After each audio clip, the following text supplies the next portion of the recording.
Hi, and welcome to Writing with Sandhya. This is Mystery Month on Writing with Sandhya channel.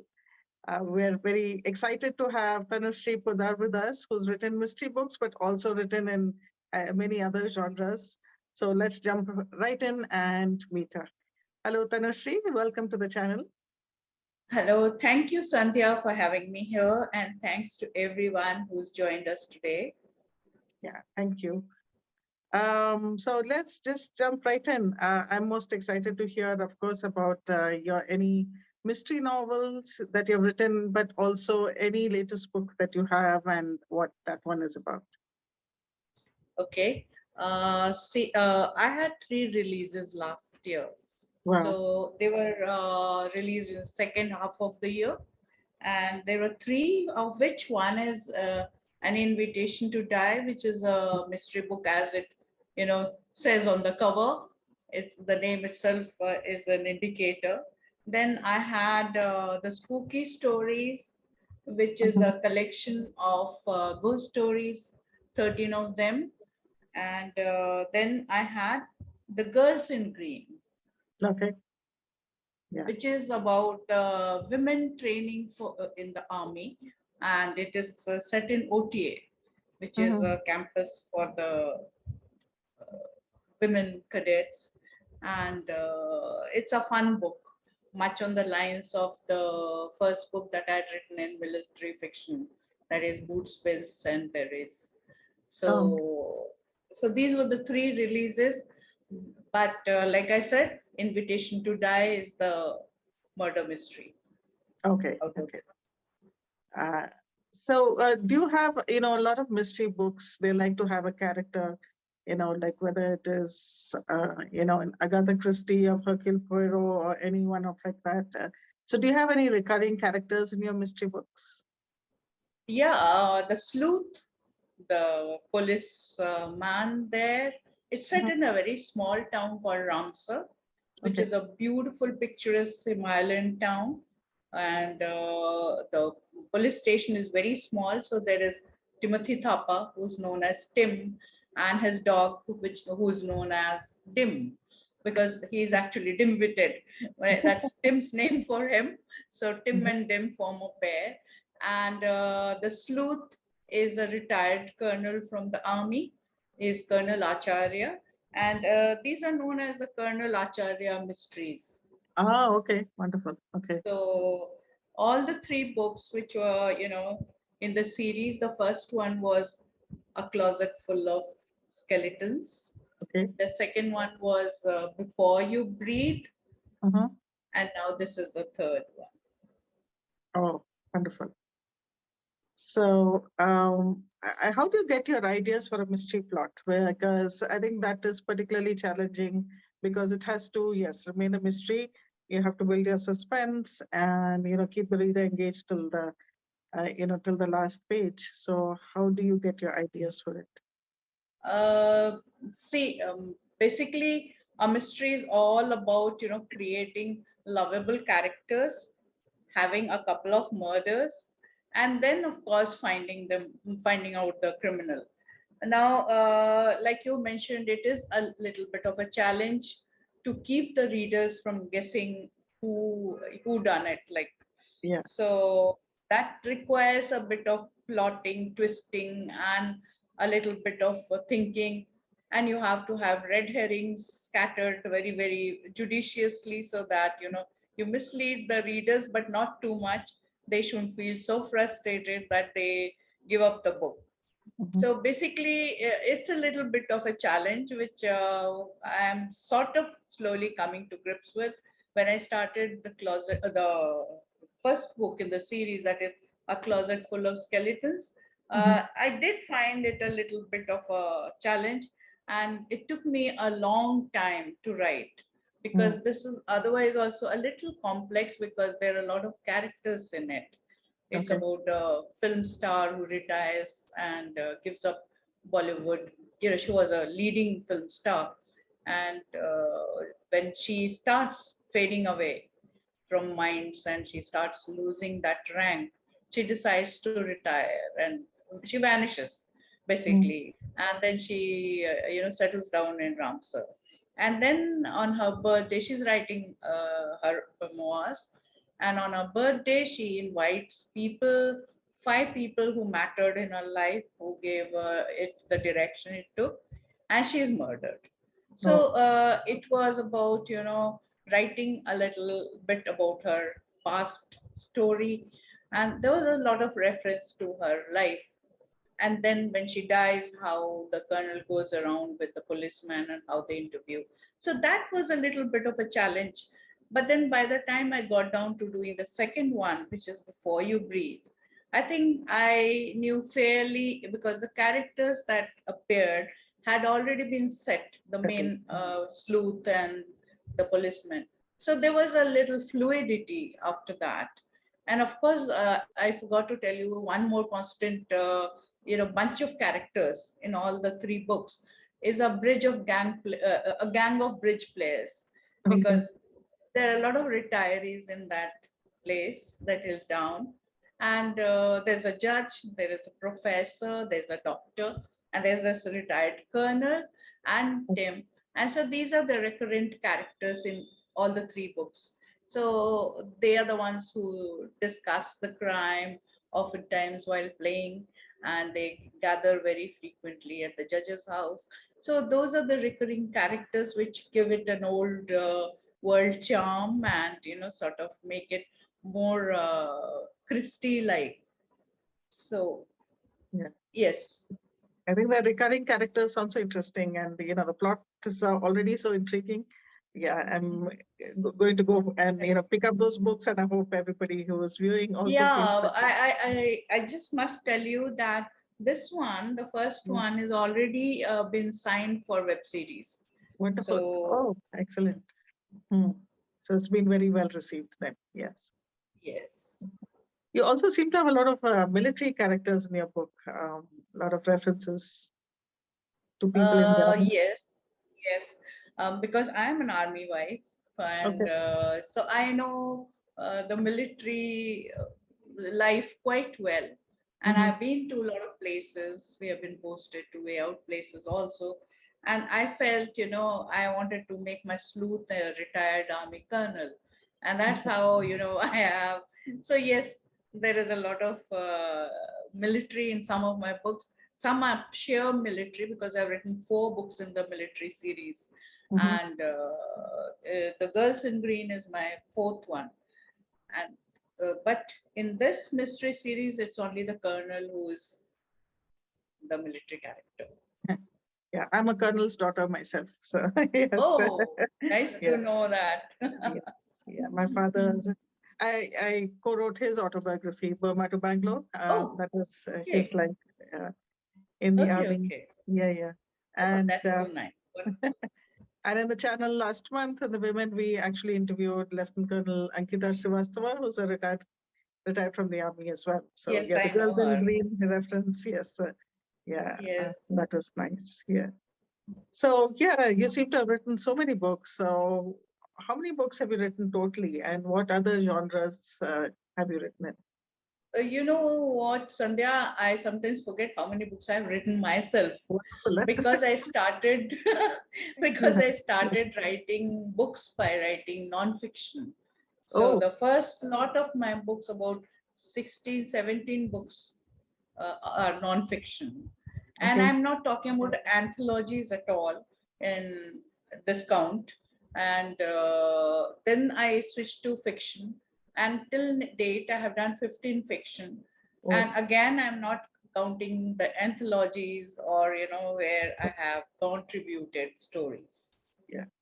That's a lot of books. And nonfiction, what were the topics that you wrote about? See, I was new to this field. I had no idea about the publishing industry at all. Mhm. And we were at that time in a very far-flung area, posted there, and there was no internet connect. Those days, there wasn't any The Wi-Fi or internet, yeah, internet. that's true. There were no mobiles. There were no laptops. There was this word star 4 and 7. Yes, East Coast. Yeah. You had to learn the DOS commands. And my first book was written during that time. And I decided to explore the world of publishing because I had no contacts. I did not know anything. I had zero idea about what it entailed. And I thought, just the exploratory stuff should be done with a very simple book. So I started with the non-fiction. It was the first about 10 books of mine were to do with mind and body Okay. connection and health, fitness, basically, those kind of things. And then I did some which were a little more serious, like I did one on Saddam Hussein when the war took place in Iraq, and Mhm. that was known as the death of a dictator, Okay. the story of Saddam Hussein. So I had again dealt with various kinds of books when I did my nonfiction. By then, I understood the rigmarole and the role and everything, the nuts and bolts of the publishing industry. Yeah. And I don't like sticking to one particular genre or kind for too long. So I switched to fiction. And then the first book that I wrote in fiction was Nurjahan's Daughter. And that was based on historical, in the Mughal period. Okay. And then I wrote Belts Berets, which is a military book. And thereafter, I continued to write in various genres, as you know. Yes. Yeah. That's nice. So out of all these genres, what do you enjoy writing the most? And that's such a difficult question, Sandhya, because I love writing various genres, and each time I step into a new genre, it's like a whole lot of exploration, adventure, and a whole new world opens up. So I love the experience. And like if you do the same thing, if I were to do the same thing over and over again, I think I would get quite bored because it would be the same kind, and then I'm have the fear of repeating myself. So Mhm. I would maybe somewhere repeat myself, which is not something I would like to do. So I even when I write, say 3 books, say, like I did in the mystery series, I like to give it intervals of say a year or a year and a half, and Mhm. I do some other genre in between so that there is a little variation. So I love writing in all genres. To answer your question, I really don't know which genre I love most, but I love them all. It's the love for writing that I would say takes me along. Yes. Yes. You mentioned that initially you didn't know so much about the publishing world. So how did you approach publishers and who, so many books you have? So who are the publishers who have published you so far? See, I have been fortunate that I got published the first time without knowing anything, and there were no rejections for the first, all the non-fictions rather. Okay. The first one I did, it's a very funny story. I saw a little ad in the newspaper saying that wanted fresh voices kind of thing, new authors. And there was a Mhm. post box. And it was rather funny because I was like, okay, who gives a post box for publishing? And Yeah. then that was the first time I saw something which had come out like that.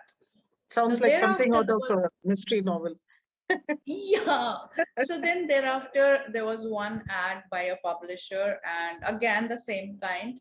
I guess they didn't get much, response to their post box, so they gave their name, and I quickly took that and sent my manuscript. In those days, there was no, soft Email. copy, Mhm. so we had to take printouts. So there was a huge lot of manuscript that one had to make with the printouts and then bind them and then send it. So that's Mhm. what I did, and send it by the slow mail, and then Yeah. the response is equally slow if you are in a far flung place. So that's it. I was very excited when I got their letter saying we have taken it. So, Mhm. and then they kept asking me, what is your next? What is your next? And I never looked back. I never looked at any other publisher, or I never searched till I realized that I was being taken for a ride. They were Mhm. paying me a pittance, and I had not looked elsewhere. So that is the time I decided to, look at other publishers and get them, you know, approach them. By then, I knew a little bit about how to go about. But I have published with various fiction, which I have been doing for the last, say, few years. I have published with HarperCollins, then Rowley, then Rupa. Rupa was the first one to publish my first fiction, that is Nurjan's Daughter. Mhm. So I have been quite blessed that I got breaks with these people. Yes. So, and you've already mentioned that one of your books has been picked up for a web series. Have there been any more books, or that's the one? Yes, yes. There are three of them, two in military fiction. Okay. Belts Berets and The Girls in Green, both are going to be made into web series. And Wonderful. then, of course, this murder mystery, A Closet Full of Skeletons. That's So there are three congratulations. as of now. Yeah. Thank you. Thank you. Because it reaches, I think, a far wider audience also. I mean, much as we love to Yes. read books, I think that platform reaches a lot more people as well. Yeah. Especially now because people are reading less and watching Mhm. more. Yeah. So for the author, it is a very satisfying experience to have her story reach many more people. Right. Right. And yeah, you mentioned that you had three books out last year, so that seems like quite a good pace. So very interested in what is your schedule like, and how many books do you generally release in a year? What is your writing schedule like? See, my writing schedule is very, very uh, erratic, I would say, Okay. because initially I used to be pretty disciplined, but now I find that with time passing and somehow getting older, I feel that there's no set time, Hmm. because I can't write every day. I write when I feel quite inspired.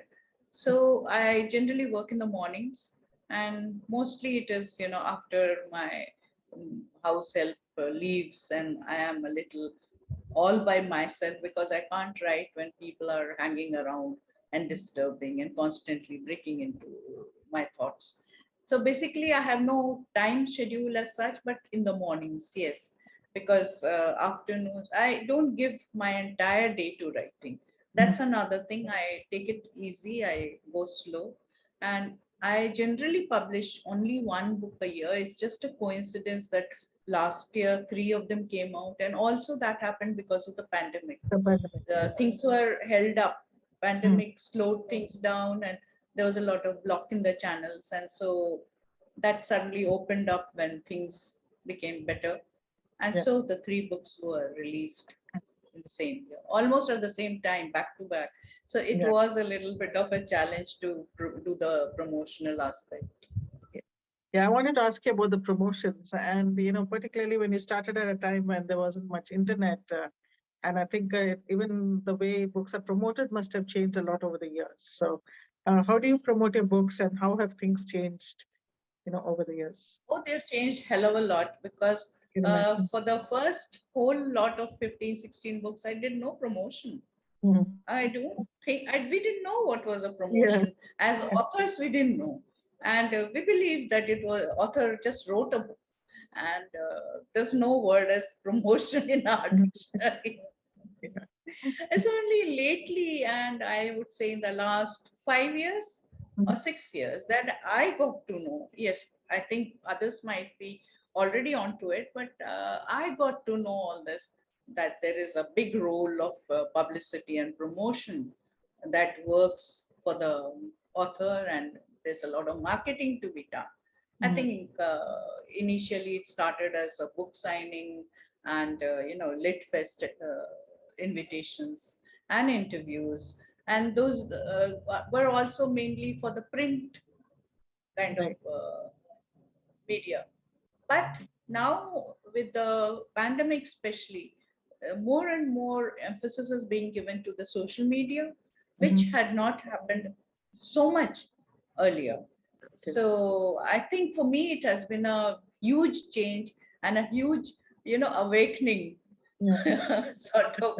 thing, Yes. because you realize that as an author, you are supposed to promote and do marketing also. Yeah. So you have to be twittering and tweeting in addition to doing everything else. Yes, yes, I'm doing all the things that I never thought I could do. And Yeah. even now they are a bit of a challenge. But that the very fact that I'm sitting in front of you and Yeah. doing Yeah. this Yeah. shows that how important all this has become. Hmm. Yeah, absolutely. Yeah.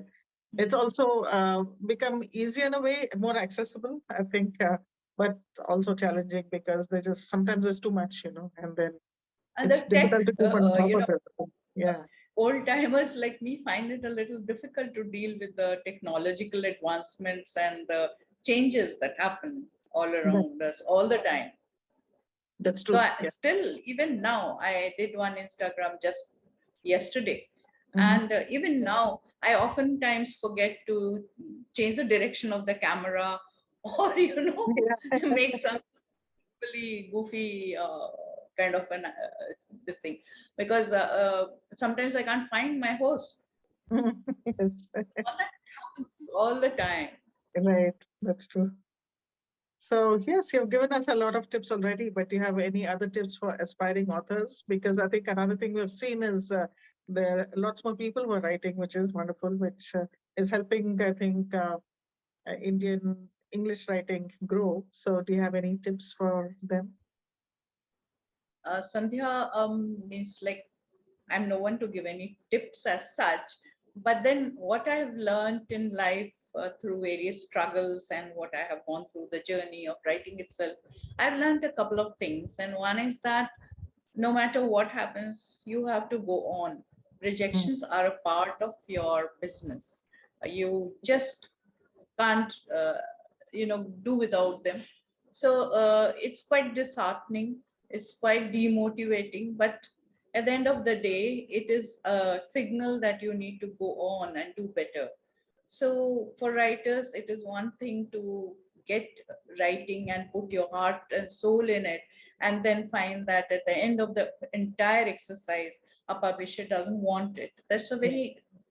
very heartbreaking experience. But I would say that it's not personal, it's not something that one should take to heart.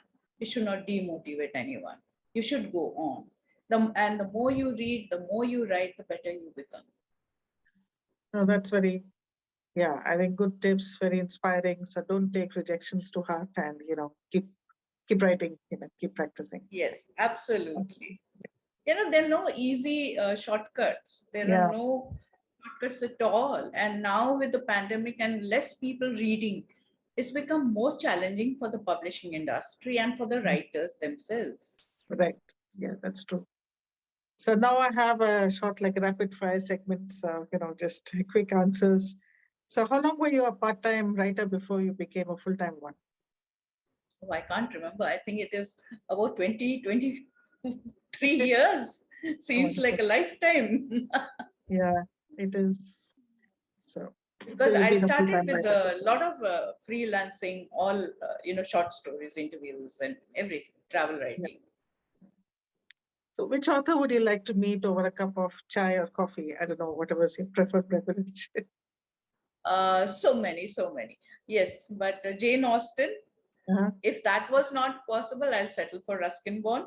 Yeah. So you can have tea with one and coffee with another. So, what do you drink, tea or Yes. coffee? Tea mainly. More of tea, yes. So, which genre that you have not written but would like to try? Uh, Climate fiction again. Oh, I that's have wonderful. written one. Okay. If you can say, I have written one, which is a uh, climate fiction thriller, actually. It's Mhm. to do with the climate fiction, but Oh, I want to do a full fledged sci fi. mm. Yes, so I think that's an interesting and different genre, climate fiction. Yes. Yes. So yeah, I think I know that you like to travel. So where would now that things have eased up a bit, where would you like to travel next? Um, Actually, I don't want to go to the much touted places, but Yeah. I would like to revisit. I've been to a place called Vilnius. I would like to Okay. revisit it. It's a beautiful place. It's in Where is that? Lithuania. Lithuania. Lithuania. Okay. Yes, Yeah. that sounds lovely. Yeah. And what's a hobby that you have apart from books? Because you obviously read and write. Do you have any other hobby? Yes. Reading is a major addiction. Yes. I wouldn't say it is a hobby anymore. It is an addiction. Addiction. Yeah. Addiction. Yeah. The more, the merrier kind of thing. I like to hoard books more than the reading. But apart from that, I love listening to music, Okay. classical mainly, instrumental. Yeah. That's lovely. So with that, I think we've come to the end of this interview. Thank you so much for taking the time to come. Had a lovely time. And wish you all the Thank best for all your books. But I believe it's already trending #1. I think your spooky stories is doing very well. Spooky Stories is doing very, very well. Yes. Thank you Wonderful. so much, Sandhya. I'm so delighted to be here and in conversation with you. It was really nice. And I look forward to having many more. Thank you so much. Thank you so much. Yes. Bye bye.